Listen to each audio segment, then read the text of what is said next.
aconteceu com você de fazer tudo certo e mesmo assim as coisas não saírem como você esperava? O pior é que, quando você tenta fazer tudo certo, começa a ver outras pessoas fazendo tudo errado e se dando melhor do que você. Você se esforça, paga suas contas, não joga sujo, ajuda quando pode e mesmo assim vem o golpe. Uma doença, uma traição, uma perda, um não. E aí você abre suas redes sociais e vê aquele que engana, que manipula e que parece abençoado. Agora vamos mudar um pouco o cenário. A pessoa que nunca fumou e morre de câncer, aquela que cuidou do corpo, fez exercícios, se privou dos excessos e, mesmo assim, acaba em uma cama de hospital. E ao mesmo tempo você vê aquele que abusou de tudo, álcool, drogas, irresponsabilidade, e tá lá, como se nada tivesse acontecido. Por quê? Ou pense nisso. Aquele que realmente se esforçou, não o que só falava bonito, mas o que acordava cedo, fazia tudo certo, não pegava atalhos e mesmo assim perdeu o emprego. Mesmo assim o casamento acabou. Mesmo assim veio o fracasso. E então surge a pergunta que ninguém quer dizer em voz alta. Parece que fiz tudo certo? A conclusão parece inevitável. Isso não é justo. E se não é justo, então Deus é injusto. Se alguma vez você pensou isso, mesmo que tenha vergonha de admitir, você não é fraco, não é rebelde, não é menos espiritual. Você é honesto, porque a pergunta não te afasta de Deus. O que te afasta é engolir a dor e fingir que não está acontecendo nada. Mas essa pergunta tem milhares de anos.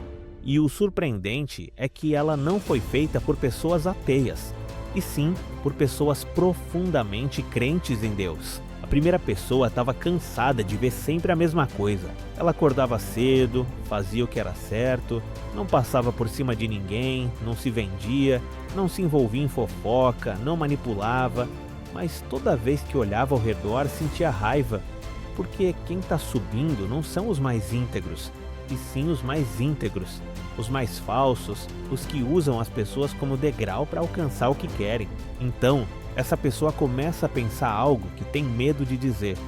Talvez ser bom não sirva para nada.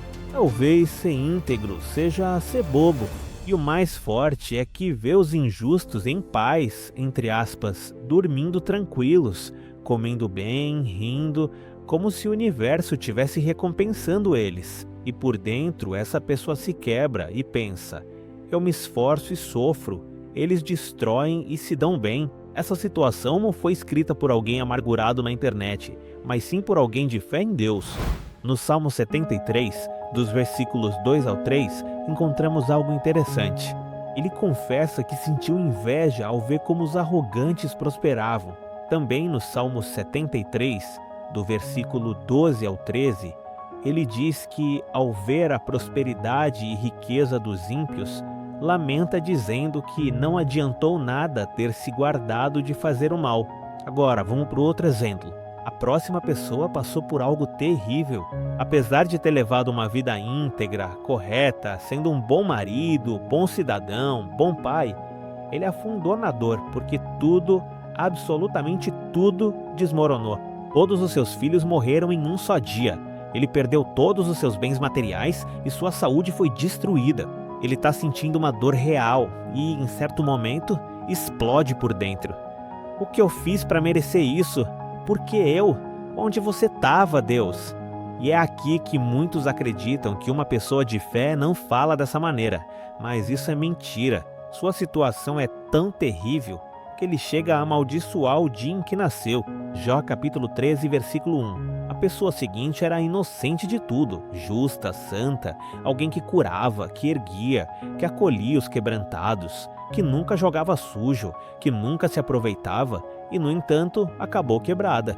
E no momento mais sombrio, ele não ofereceu uma frase bonita. Não disse, tudo acontece por uma razão. Não disse, Deus sabe o que está fazendo.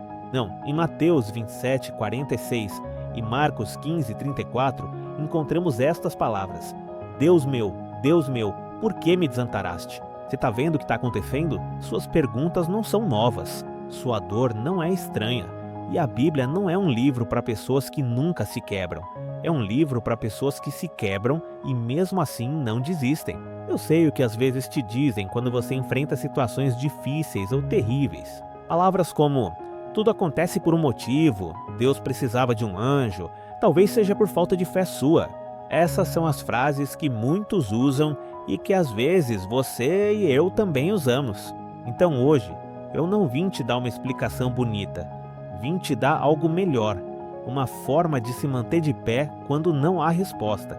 A Bíblia não trata o mal como se fosse uma ilusão, não o minimiza, não chama de energia, não diz que é só uma lição. Ela chama de inimigo, algo que não deveria existir, algo que destrói corpos, famílias, mentes, crianças, histórias. E aqui está o importante: Deus não aparece na Bíblia como o autor do mal, mas sim como aquele que o enfrenta. 1 João 3,8 diz: o Filho de Deus se manifestou para desfazer as obras do diabo.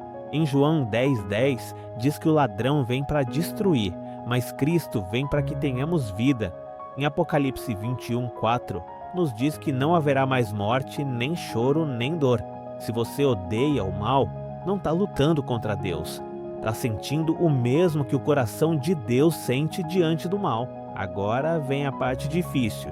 Muitas vezes Deus não te dá uma explicação, porque o problema não é uma equação simples. Existem sofrimentos que não têm uma resposta fechada que te deixe satisfeito, porque não está em jogo só a sua história, está em jogo um mundo quebrado e forças que você e eu não controlamos. Mas a Bíblia faz algo surpreendente. Nem sempre te dá informação, mas te dá companhia, e essa diferença é enorme. Deus raramente responde ao porquê com um discurso. O que ele faz é outra coisa. Se aproxima, entra na dor com você, chora, sua, sangra, e quando você não consegue entender o que Deus está fazendo, a Bíblia te convida a olhar para quem Deus é. O Salmo 34:18 diz que Ele está perto dos quebrantados. Em João 11:35 diz que Jesus chorou. Em Isaías 53, de 3-4, diz que Ele é chamado de homem de dores, que levou sobre si as nossas enfermidades. Em Hebreus 4:15 diz que não temos um sacerdote que não possa se compadecer. Às vezes, Deus não responde porque quer que a sua fé descanse no caráter dele, não no seu controle, não para te manipular, mas para te sustentar quando tudo desmorona. Então, o que você faz amanhã quando acorda e ainda dói? Vou te dar 4 conselhos simples, mas profundos. Número 1. Fale a verdade para Deus, sem maquiagem. Não recite para Deus o que soa bonito. Diga o que é, como nos Salmos, como Jó, como Jesus. O Salmo 62:8 diz: derramem diante dele o seu coração. Seja prático com Deus, sem filtros, sem editar. Deus, estou com raiva, estou confuso, me sinto sozinho. Hoje eu não consigo. Se o Senhor está aqui, me sustente. Derrame assim o seu coração. Número 2. Não transforme o silêncio de Deus em abandono. Silêncio não é ausência. Às vezes é um tipo de presença que você ainda não sabe interpretar. Isaías 41:10 diz: não temas, eu te fortalecerei. Quando você não sentir nada, não tome decisões eternas com emoções temporárias. Número 3. Mude a pergunta. Em vez de só fazer a pergunta por quê, faz esta: o que eu faço contigo aqui? Porque o porquê te prende, mas o que faço agora te abre uma porta. Salmo 23:4 diz: ainda que eu ande pelo vale da sombra, tu estarás comigo. Hoje, uma conversa, um pequeno gesto, um passo, não uma solução completa. Número 4. Apoie-se em pessoas, não em frases. A Bíblia não manda você ser forte sozinho, manda você ser acompanhado. Gálatas 6:2 diz: levem as cargas uns dos outros. Diga isso para alguém de confiança, maduro. Hoje não preciso de conselhos, preciso de presença. E isso muda tudo. Se hoje você não tem respostas, você não está perdido. Você está em uma parte humana da fé que quase ninguém mostra. E talvez essa seja a mensagem mais importante. Deus não pede que você entenda tudo para continuar caminhando. Ele pede que você não caminhe sozinho. E agora vem algo que muda a forma de enxergar a injustiça. Existe uma diferença entre um Deus que explica e um Deus que redime. A explicação nem sempre vem, mas a redenção sim. Deixa eu te dizer algo com respeito, mas com verdade. Há dores que não se consertam, há perdas que não se compensam, há diagnósticos que mudam o resto da sua história e há cadeiras vazias que nunca mais se preenchem do mesmo jeito. E se alguém te promete que tudo vai dar certo aqui, não está te dando fé, está te vendendo anestesia. A esperança bíblica não nega o presente, ela encara de frente, mas se recusa a acreditar que o que você vê hoje é tudo que existe, porque a Bíblia não diz que Deus só ajuda, diz que Deus vence. Romanos 8:18 diz que os sofrimentos do tempo presente não são comparáveis. Apocalipse 21:4 diz que não haverá mais morte nem dor. Isso não significa que hoje não dói.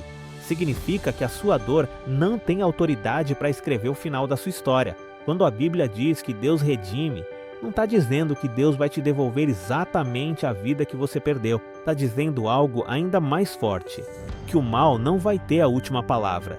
Que o que hoje parece injusto e sem sentido vai ser julgado e vai ser reparado de uma forma que hoje você ainda não consegue imaginar. 1 Coríntios 15:26 nos lembra: o último inimigo é a morte. 1 Coríntios 15, do 54 ao 55. Será onde está, ó morte, o teu aguilhão. Daniel 2:2 nos diz que haverá uma ressurreição eterna, uma esperança futura. Se existe ressurreição, então a morte não é um fim, é uma pausa. E essa ideia é tão grandiosa que muda até a forma como você respira hoje. Você se lembra da injustiça, daquela pessoa que te fez mal e prosperou? Do inocente que sofreu, do diagnóstico que não perdoa? A esperança bíblica não diz, relaxa, não importa. Diz exatamente o contrário, importa tanto que Deus não vai ignorar. Romanos 12:9 nos diz que haverá uma justiça final sem vingança pessoal. Sua fome de justiça não é um defeito. É uma pista de que você foi criado para um mundo correto, e este mundo não é. Então, se hoje você está no capítulo em que não há resposta, não vou te pedir para fingir. Chore o que tiver que chorar, pergunte o que tiver que perguntar, busque ajuda se estiver no limite, mas não assine uma conclusão eterna em um dia escuro, porque Deus não só acompanha a sua dor, Deus promete acabar com ela. Ele declarou solenemente em Apocalipse 21:5 que fará novas todas as coisas e deixou a promessa de que voltará. Pode ser que a explicação demore a chegar, mas a redenção certamente vem.